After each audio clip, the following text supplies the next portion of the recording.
Okay, I would like to start by saying that none of this is scripted. I'm doing all of this just on the fly. It's not going to have a professional appearance, but the content I talk about I think is very important that not a lot of people really talk about. Most camps are polarized to either atheist or very, very theist, bad religion camps, and nobody really talks about this for this reason.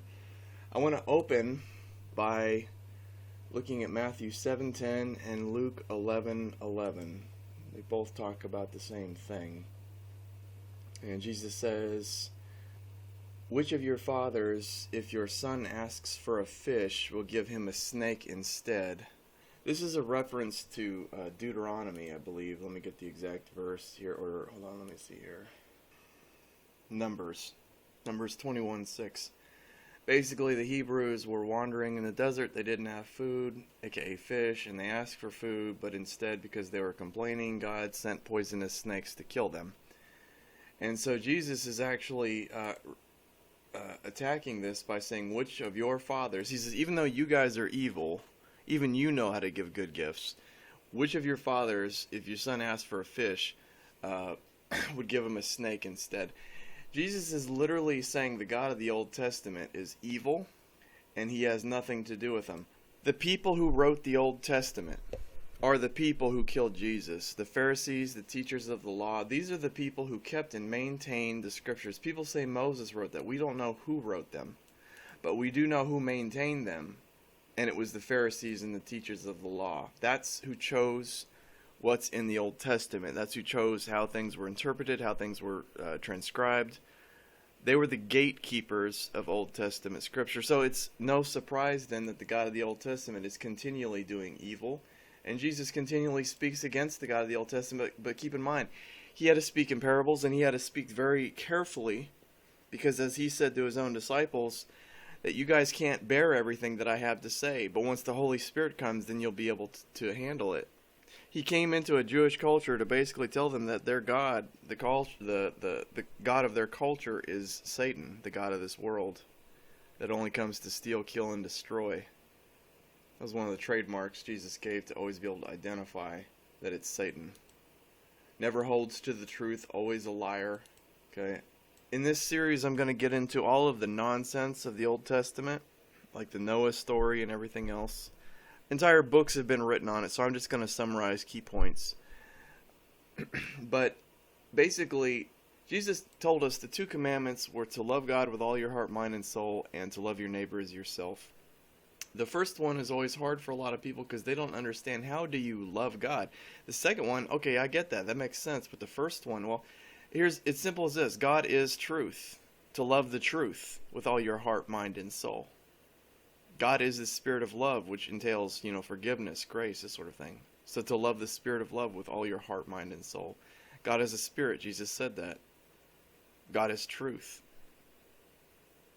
To love the truth with all your heart, mind, and soul. Well, many people who call themselves Christians, they hate the truth. They hate the truth. And you can tell simply because they hold to the literal story of Noah. How did the penguins and polar bears get back to the polar ice caps without dying all the way from the Middle East? I don't know. How did Noah construct a ship out of wood that size? Many kings of Europe in the Middle Ages who were at war with other countries and building warships, they wanted to build bigger and better battleships, but they could only build them so big out of wood because wood can only support so much weight on its frame. You have to have steel. Okay? Even when Kim Ham tried to recreate the ark, he knows he's a liar because he knew he had to use steel parts in order to make a frame that big. And it wasn't even going in the water. What Ken Ham built, not only did he cheat with all the modern, nuts, bolts, and steel and everything, he didn't even have to make sure that it could float in the water or anything.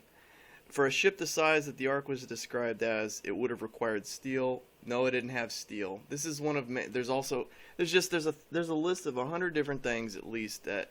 There's not enough water in the world to have flooded the whole world, so it was a local flood. But it doesn't matter. Every single obstacle you put up, you begin to realize that the Noah story is one of the most blatant and obvious lies. Okay? The fact that the ship he built could not have been built. That they've tried building it, throughout all of the Dark and Middle Ages. They tried building bigger wooden ships, and they couldn't. the simple number of man hours required to build a ship that size. Him and his family could have never made it. Ken Ham actually proved that. He had to have hundreds of staff members work, thousands of hours. It would have taken Noah's family like 10,000 years to make that ship. And here we are. The Noah story is a perfect example of something that is being put forward that can be verifiably false. And not just in our time, too. Like I said, in the Middle Ages, they could have known better. They could have known that the ship would not have been buildable. They would have known that all the animals in the world would not have survived the trip back to their natural habitat. They would have known that the Noah story was false for a very long time. It's not just modern time. Modern time, of course, makes it very easy. But even 1,000 or 2,000 years ago, they could have known that it was false. People who hold to the story of Noah thinking that it's a true story and not like a fable, it tells you that they hate the truth. They hate God in spirit. They hate the truth. Let me go back to what Jesus said, back to the subject. Jesus said that which of you who are fathers, if your son asks for a fish, would give them a snake. Well, the children of the God of the Old Testament were hungry and asked for a fish. And what did the God of the Old Testament do? Gave them poisonous snakes for their complaining. Jesus is directly opposed to the God of the Old Testament. I'll get into more examples of that later. With that said, I want to get into just a dissection of the Old Testament, starting from Genesis. I do have some notes here from years ago when I read through each of these books very thoroughly. I spent a lot of time on each chapter. I'm not going to do that. So I'm going to start with Genesis here, even though the good stuff really doesn't start until Cain and Abel, and then later on, Noah and all that stuff. I mean, that's where it really gets delicious for those who are comedians, Let's go to Genesis 1. In the beginning, I hate using God with an uppercase G, because it's just, I can't. Knowing what I know, I can't. This is the devil here. In the beginning, you know what? I almost want to replace the word God with the word devil. And then I think it would actually somehow make more sense, because I hate using the word God. To me, it's blasphemous, even though I'm dissecting it, and this is what I said.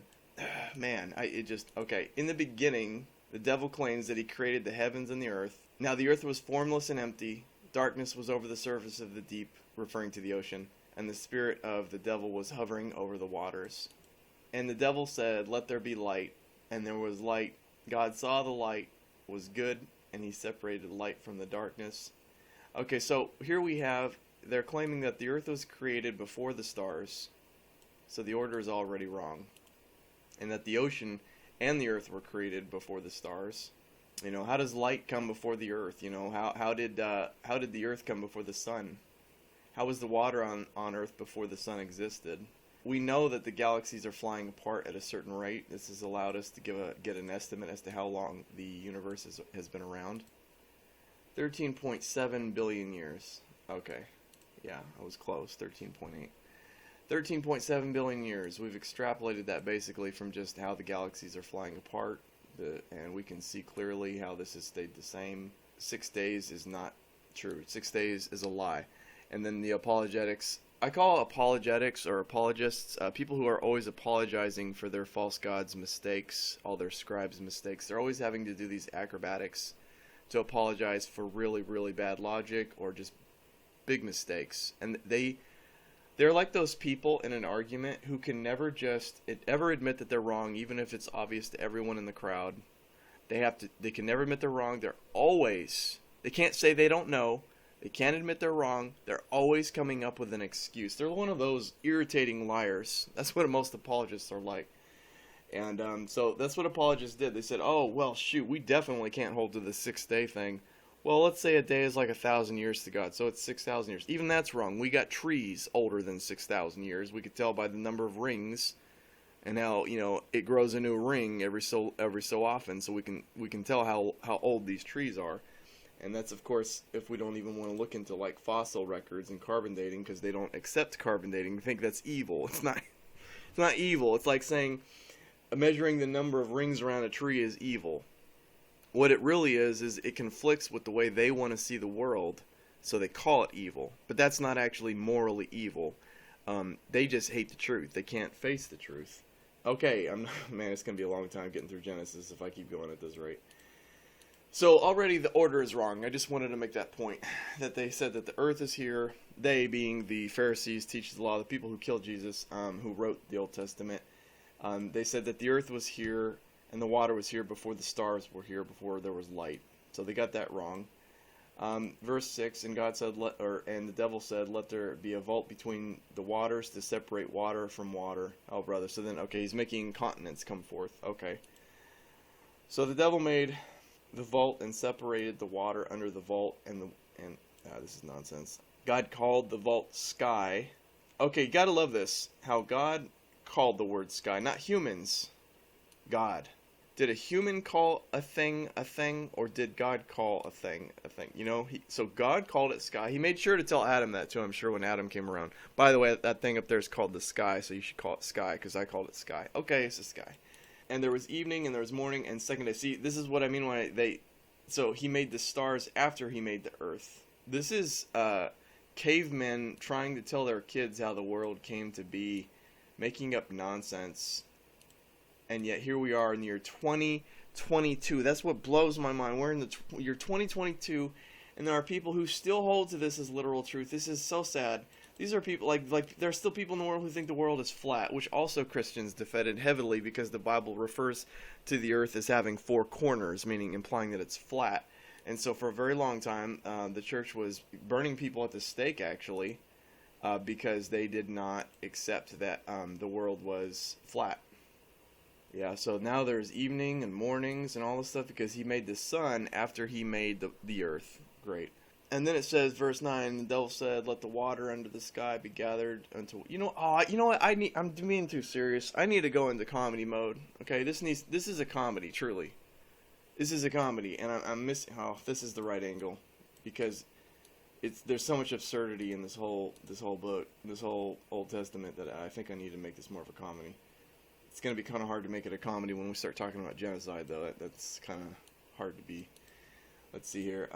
So then the devil said, let the water under the sky be gathered into one place, and let dry ground appear. Okay, so now he's pulling up the continents. Okay, so it was that the whole world was covered in water, and now he's pulling up the continents. Okay, and it was so.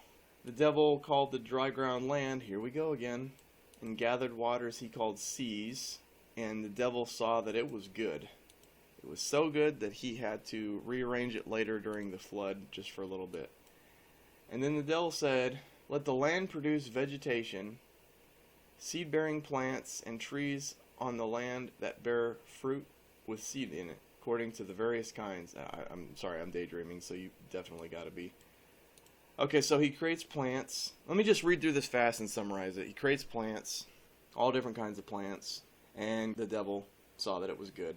And there's morning and evening, and now it's the third day. See, the third day. Because this is a literal third day. It says the evening and then morning. It's not like it's just saying day 3 this happened, day 4. It's actually referring to, then there was another evening, there was another morning. The authors of the Old Testament said literally 6 days.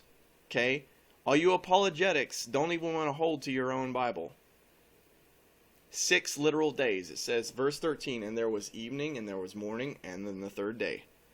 It said that last time, too. Yeah, verse 8, and there was evening, and there was morning, the second day. This is not a 6 figurative days, okay? Whoever wrote the Old Testament is describing it as 6 literal days, going through the evening-morning cycle.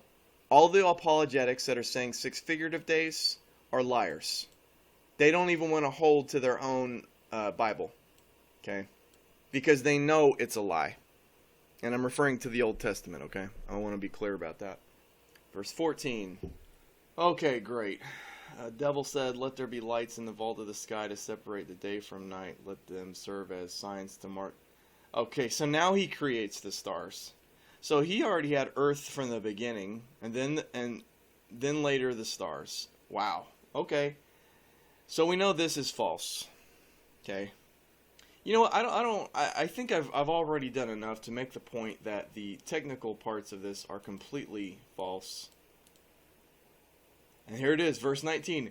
and there was evening, and was morning, the fourth day. I gotta love how they made sure they were saying it was 6 literal days. And keep in mind, and this, according to these cavemen, the earth came days before the stars came. That's brilliant. Verse 20, now he creates life in the sea, and let birds fly above the earth across the vault in the sky. So the devil created creatures of the sea and every living thing which the water teems, and then he also created birds of the sky, and saw that it was good. Told them to be fruitful and fill the earth. 5th day. So he's saying on the 5th day, the sea life and the birds came at basically the same time, and we know that that's not true. Okay, now land life. Now he makes land life. Where are the dinosaurs? I want to make that point. Where are the dinosaurs in this process? Whoopsie. Verse 24. So living creatures on the land, like livestock. It's crazy because livestock, they were domesticated over thousands of years. So it's not like a cow just came out as a cow. I just need to make that a point. Okay, now verse 26. Let us, plural. The devil is saying, let us, plural. I know a lot of people had argued about that. Let us, so God has a multiple personality issue. Let's make mankind in our, plural, our image, in our likeness, so that they may rule over. So later, God refers to himself as I am, singular, I, as a single personality. But in verse 26, our, plural. Us, plural. Okay?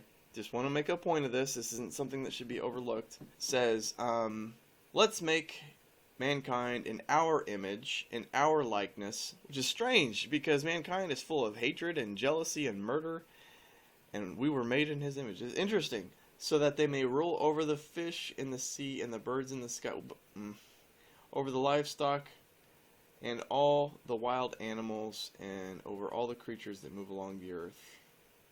Except for the dinosaurs. We're going to have to kill them off first, I think. Maybe.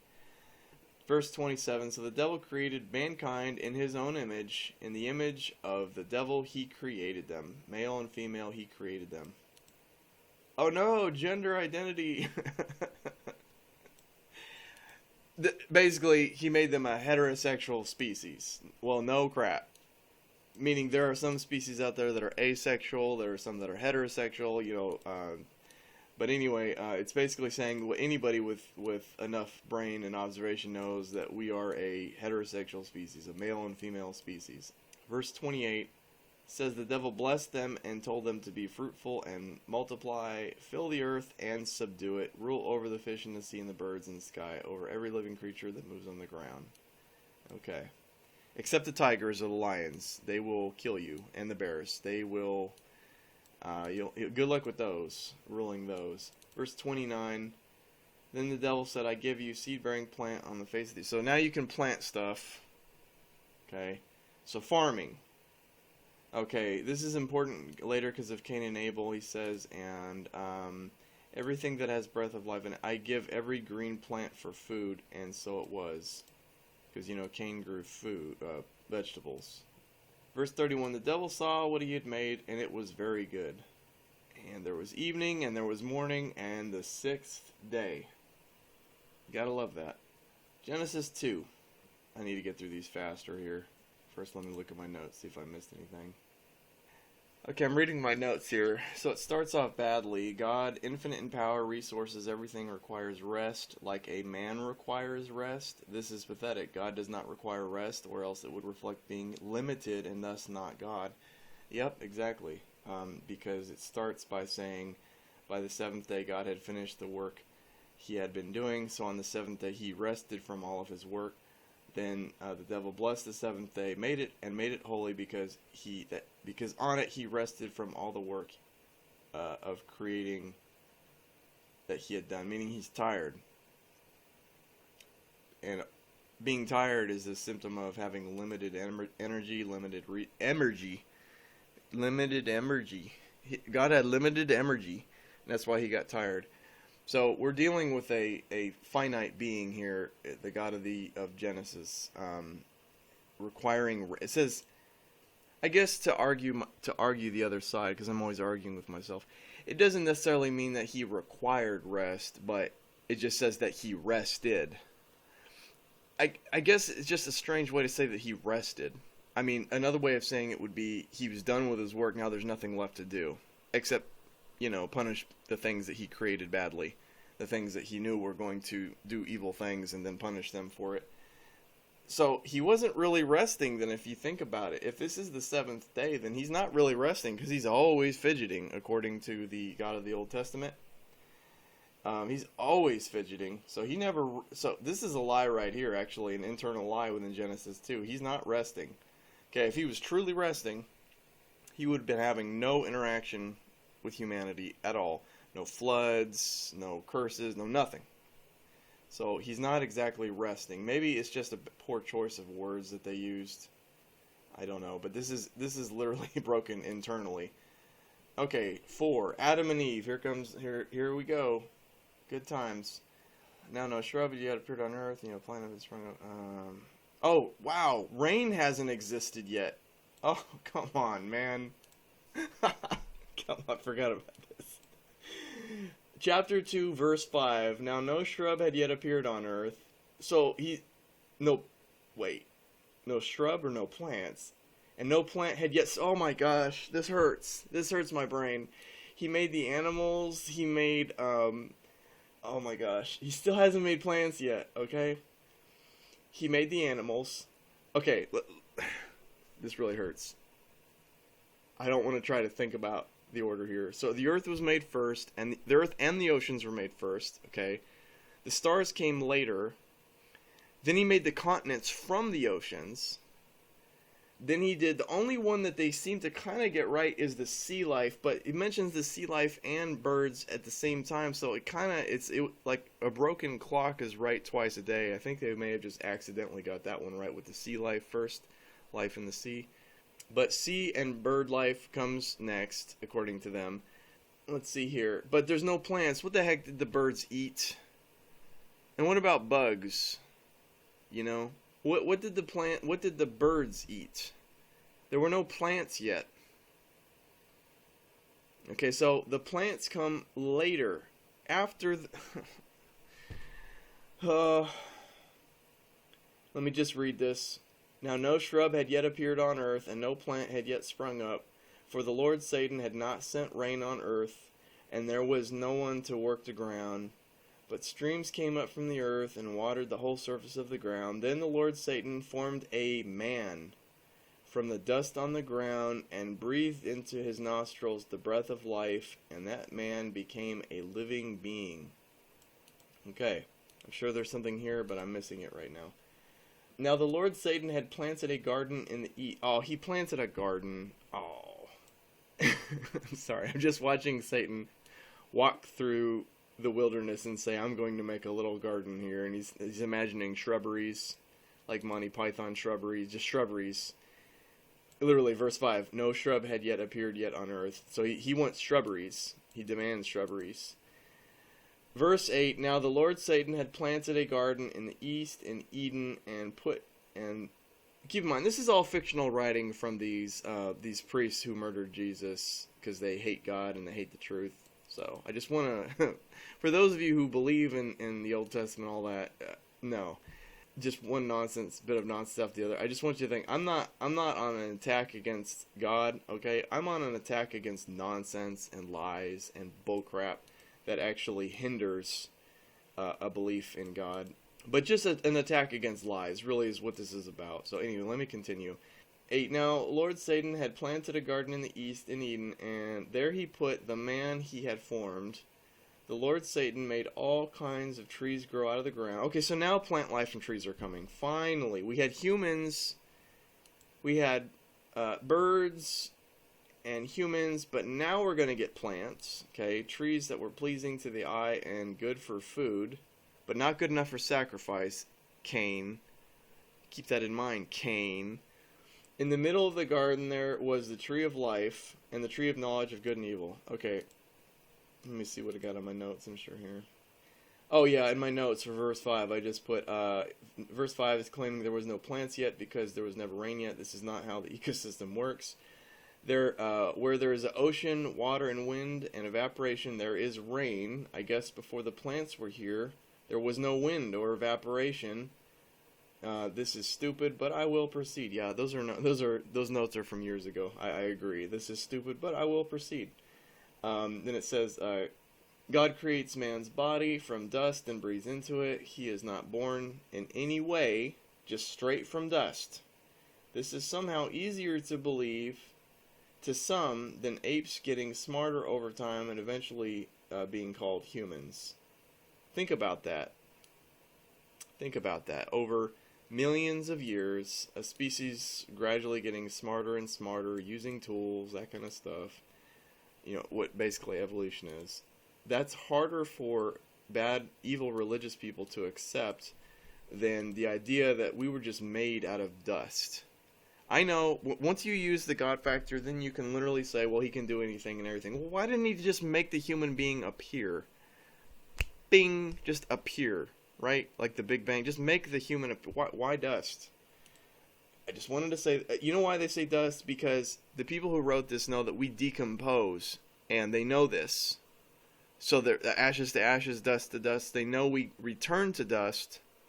So they're saying we came from dust. This is where the ignorance is coming from. They don't know how humans first came to be, so they're just saying, well, it must have been from the dust because that's what we go to. Brilliant. Let's see here. Let's continue here. Gosh, this stuff. So the Lord Satan really likes the trees. They're pleasing to his eyes and they're good for food. Verse 10, a river watering the garden flowed from Eden. Let's see. Oh yeah, all these names. I'm not reading all these names. No way. Where there is gold. The gold of that land is good. Wow. So there is such thing as good gold, huh? Aromatic resin and oxen also there. Okay. So good gold and aromatic resin laid there. The name of the second river is Gihon. It winds through the entire land of Cush. That sounds so sexual, the word Cush. I feel dirty saying it. If I was worried about being demonetized, I would not say the word Cush. Something about it. Verse 14, the name of the third river is the Tigris. It runs along the east side of Asher. And the fourth is the Euphrates. Let me get this on a map real quick. I just want to... They're talking about the Middle East. And I just want to get this on the map here. Let's see here. Yeah, it's the Middle East. I'm trying to remember where it is to... Okay, the Tigris and the Euphrates. Okay.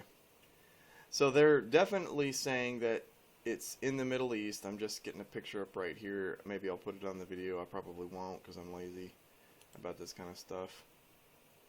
Okay, I can see here now. Man, this internet connection is just... Something's not right. I'm going to keep going on because for whatever reason the internet connection is too slow and I don't have time for this crap. So it's in the Middle East.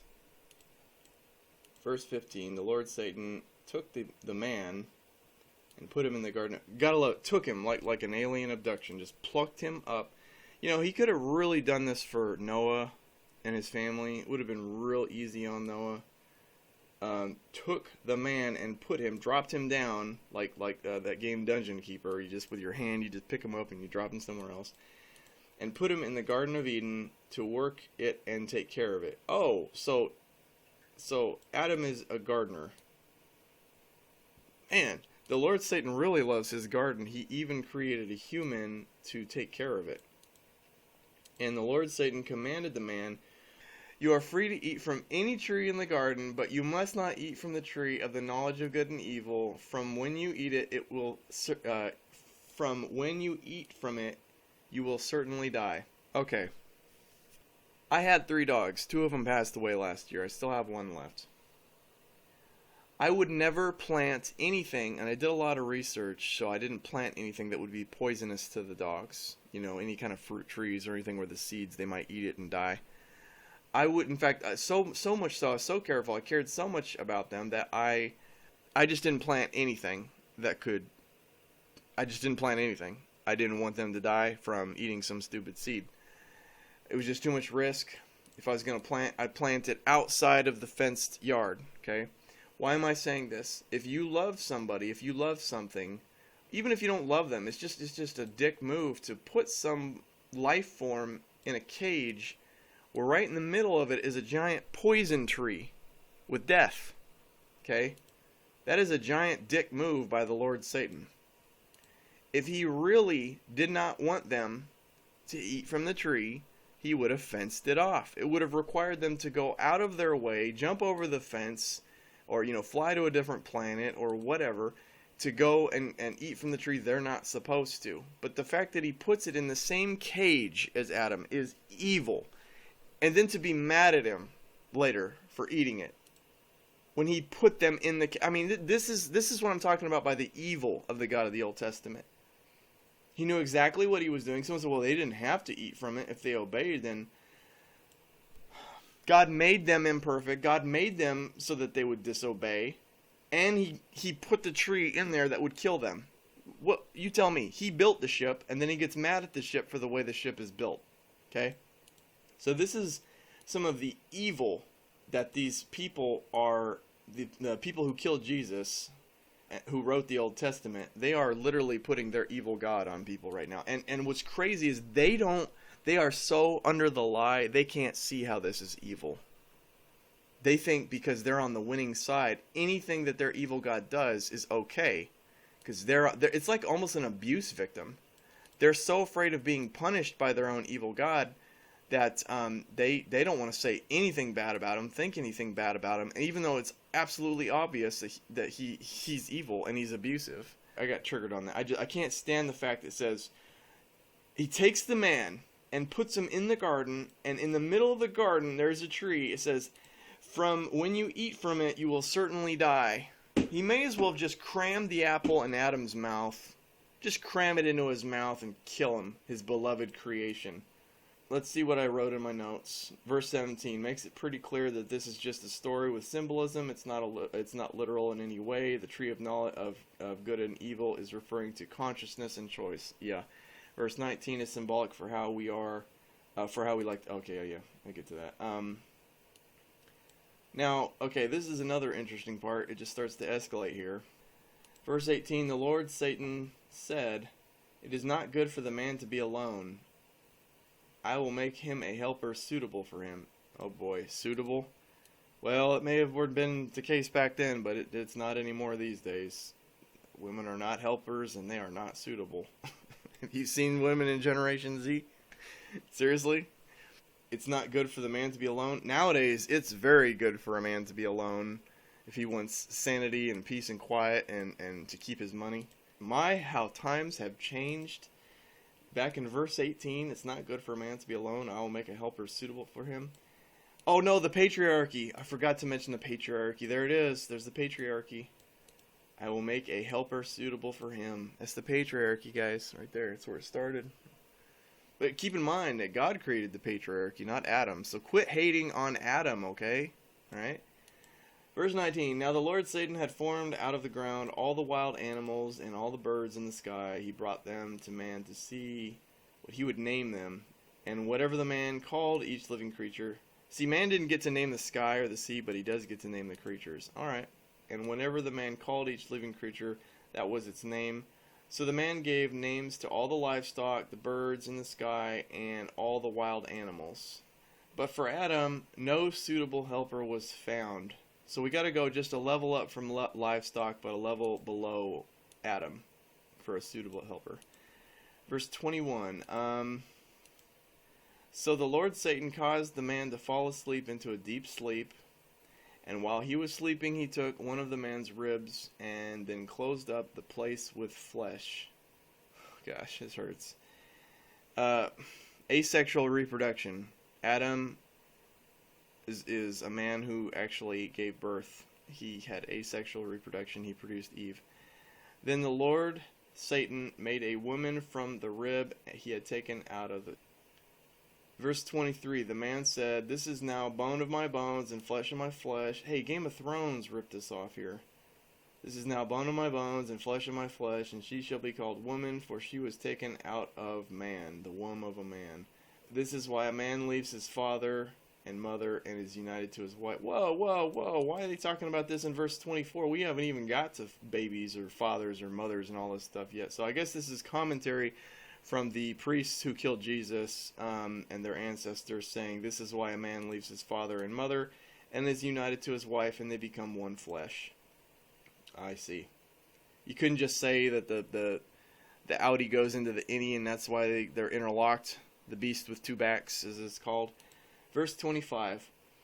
Adam and his wife were both naked, and they felt no shame. Okay? Let's go to the next chapter. Genesis 3. Let's see what notes I got here. Did I miss it? Okay, Genesis 3. I'm reading my notes. I'm sorry.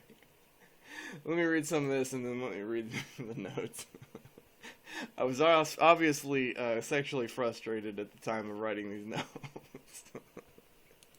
Oh my gosh, and I was just taking my red and black pills, you know.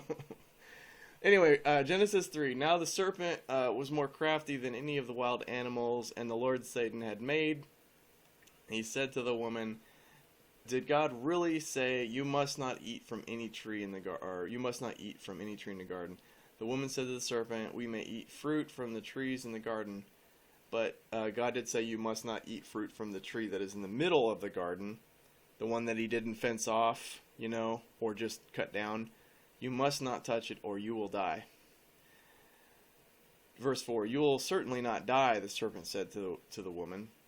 Verse 5, "For God knows that when you eat from it, your eyes will be opened, and you will be like God, knowing good and evil." Okay, this is fable stuff right here. We're talking about bigger concepts like consciousness to morality, and how like humans are aware of good and evil, but dogs and animals aren't.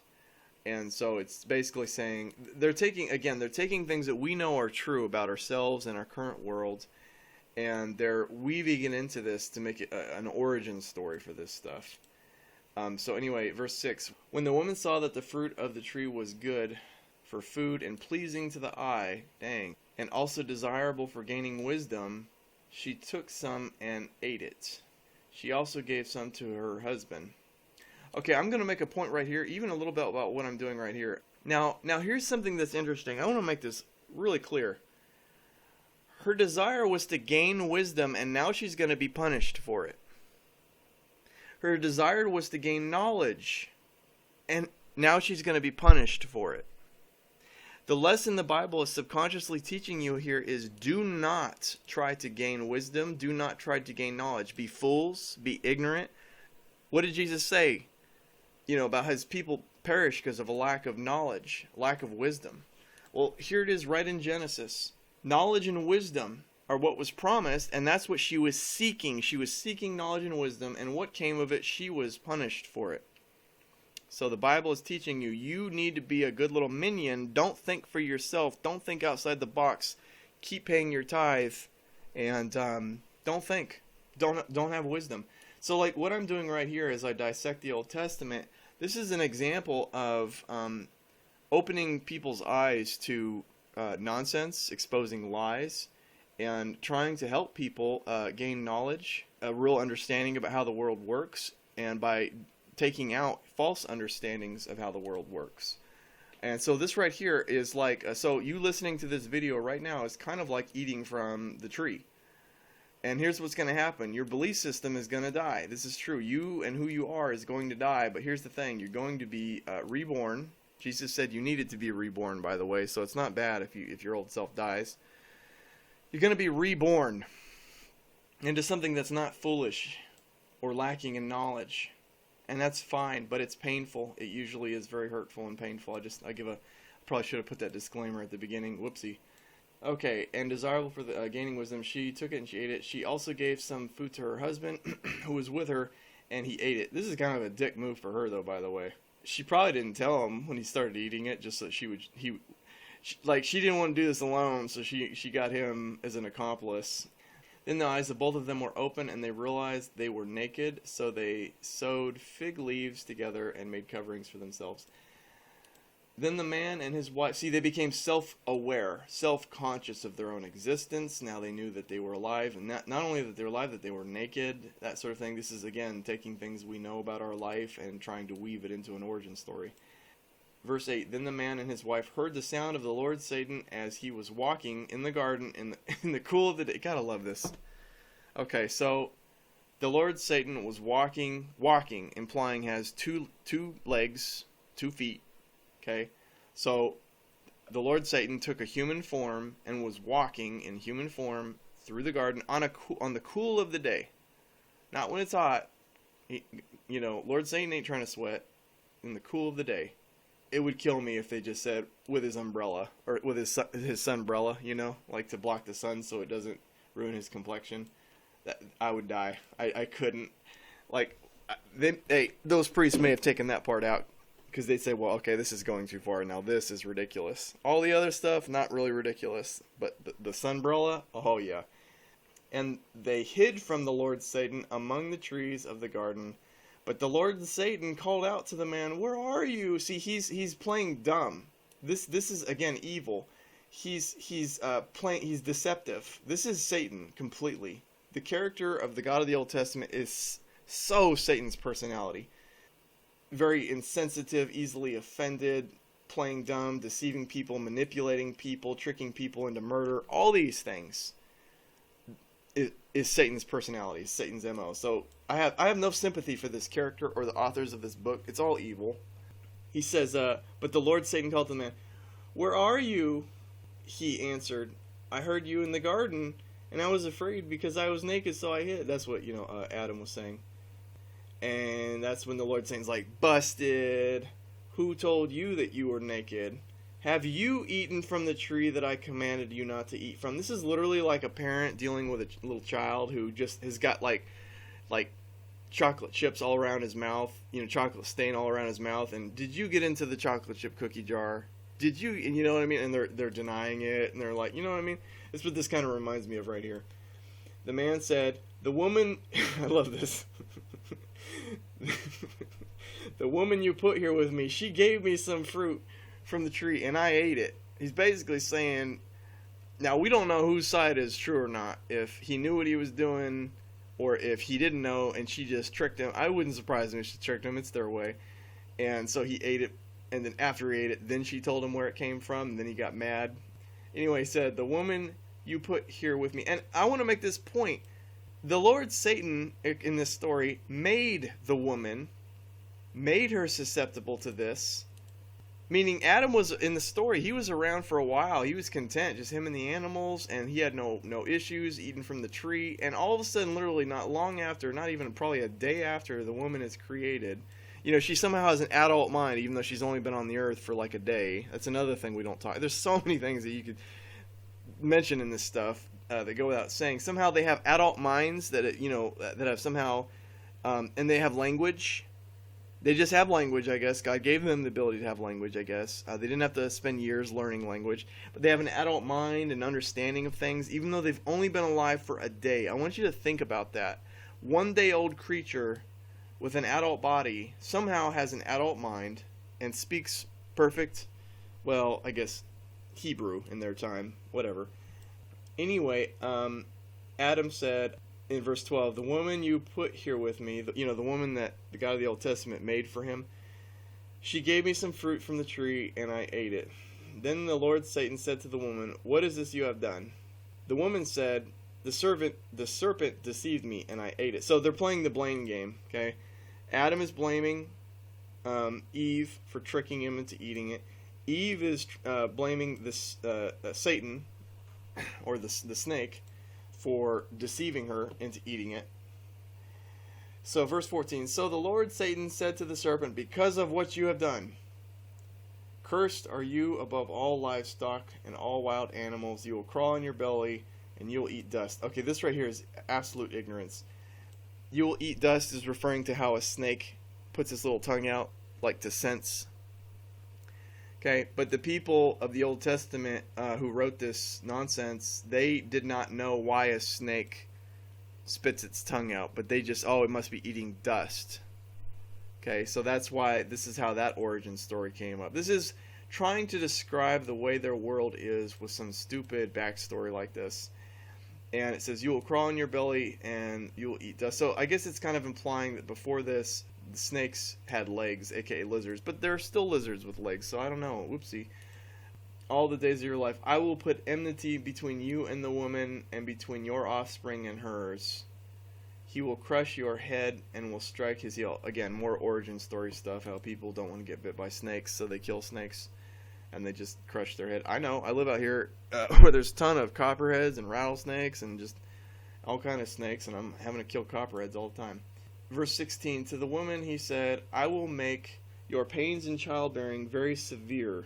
Okay, so this is again, more origin story, but this is a strange punishment, for having eaten the fruit. Now it's going to hurt a lot to make children.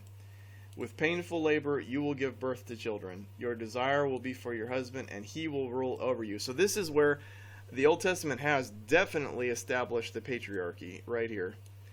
Okay, I want to make a point. I'm not one of these people that, I just use the word patriarchy just to be a funny guy. I'm not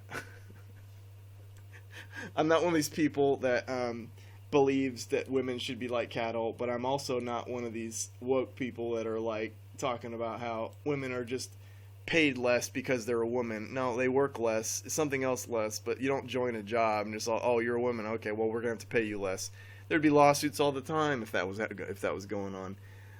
So I'm in neither of those extreme camps. I like to make fun of it, about the patriarchy, Since I'm a guy, I like to just, all hail the patriarchy.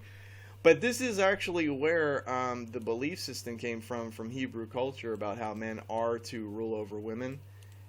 And it's saying this is why women have birth pain, until they invented anesthetic or painkillers, I guess. So we're kind of breaking the rules there, right? Your desire will be for your husband, and he will rule over you. There are a lot of women out there who do not desire their husband.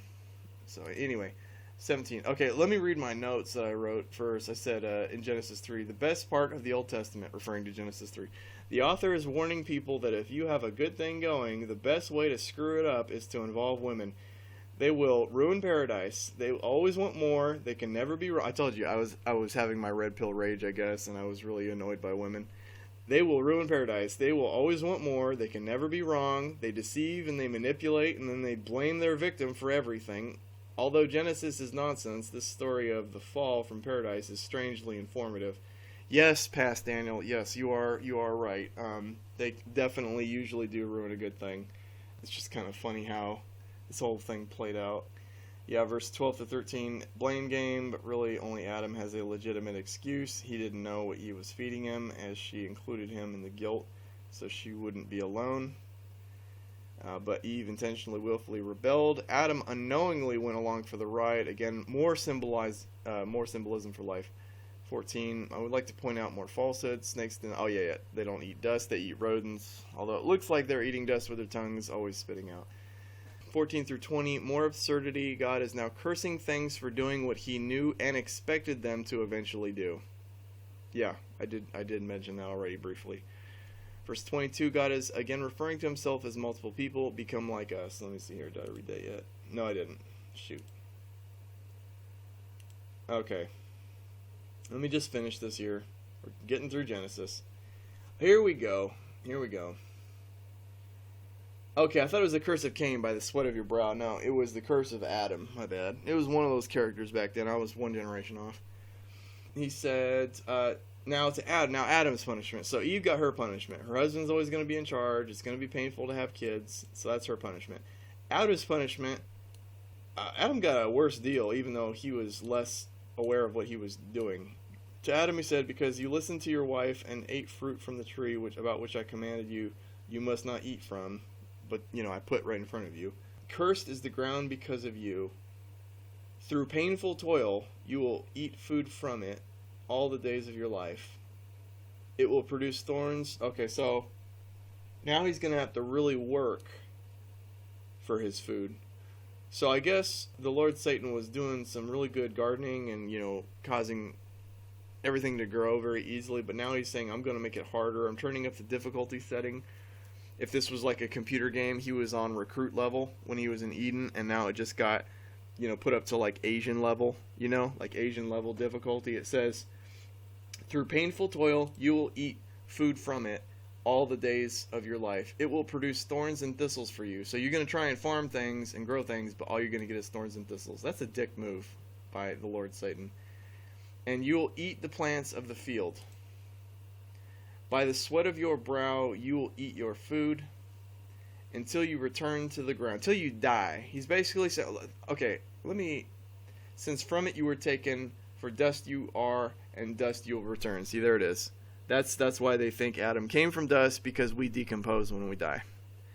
And so they're putting that into the origin story too, for why we decompose into dust. Well, because that's where we came from. Adam named his wife Eve, blah, blah, blah, blah, Lord, they got clothes. Verse 22, you got the Lord Satan talking to himself in third person, multiple person again. The man has now become like us, plural, knowing good and evil. He must not be allowed to reach out his hand and take also from the tree of life and eat and live forever. Okay, so what they're saying here is, so the tree of life, meaning now he's capable of evil, so now he can't live forever because evil would persist forever. See, they're taking theology and they're putting it into this. So it says, so the Lord banished him from the Garden of Eden to work the ground from which he had been taken. After he drove the man out, he drove him out. I gotta love it. Shoo. He shoot. Why didn't they choose the word shoo?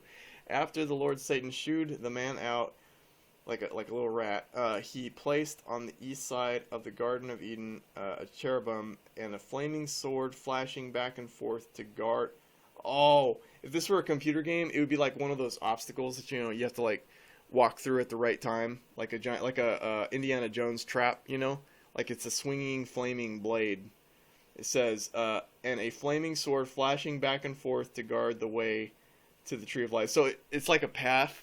It's kind of another dick move if you think about it. Like, so according to this story, Adam can still see the Garden of Eden, but there's a booby-trapped path to try to get back to it with a big old flaming sword that's like swinging back and forth, and he doesn't want to take the chance that it's going to hit him, so I guess he just doesn't go back. It's kind of a dick move. He doesn't just like remove the tree of life. No, he keeps it in sight, but he's like, but you could try for it if you think you're lucky. Okay, so that was chapter 3, and I'm going to see the rest of my notes here. Okay, I wrote this, and I said this for Genesis 4, but I don't know why So, God makes humans who are not perfect, intentionally not perfect, intentionally capable of making mistakes, intentionally curious, just the way we are, He makes us knowing that we will mess up. He then puts a poisonous tree in the middle of the garden that he puts the human in. So there's a human cage, like we're a hamster in a habitat, and there's a human cage, and in the middle of the cage is a giant old tree, and it is growing poisonous fruit. And he knows, and that human's got to be in there, well, until death was invented, later, forever. He's going to know that this imperfect creature is going to eat this fruit and kill him. So keep that in mind when you look at the sentencing, when you look at the punishment. And so here is the Lord Satan punishing his creation for the way it was created, for eating the poisonous tree that he put in the middle, and says, cursed is the ground because of you, your fault, basically is what he's saying, your fault. You're going to painfully toil just to try to get food for the rest of your life. And as you work so hard, you're only going to get thorns and thistles. And you're going to struggle. By the sweat of your brow, you will eat your food until you die. That's his punishment. Think about that. Let me put this into an analogy so you can see. For those who still are not on board with the wickedness of this, it would be like, see, I have a backyard. It's fenced, so this is like the easiest thing I can say. If I'm trying to think, adopted a dog, let a maybe like a 2-year-old relative was going to stay with, no, I don't, that's dark, I'm not going to go into that. Okay, let's just say I adopted a dog, okay? I adopted a dog, and I'm going to keep him in my backyard, and there's a giant poison tree in the backyard that will kill the dog. Okay, but I put the dog back there, and then after the dog went and ate from the tree and is now poisoned and sick, instead of trying to heal the dog, help the dog, correct the dog, what do?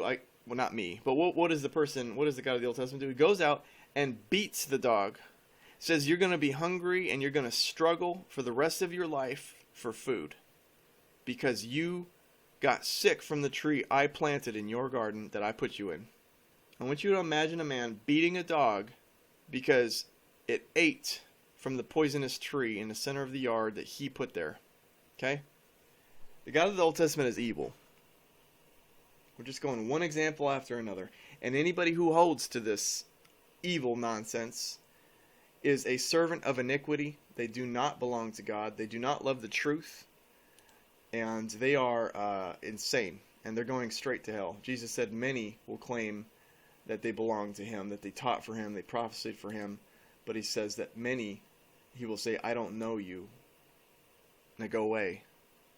And they go straight to hell. And this is one of the reasons why I'm making these recordings, because this isn't just for people who have doubts about God and so on. This is about also for I want people who love lies to have a chance to repent, to change their ways. And I'm exposing all the nonsense one book at a time. We already talked about how a lot of things in Genesis so far, the order is wrong, order of creation is wrong. There's a lot of injustice going on here.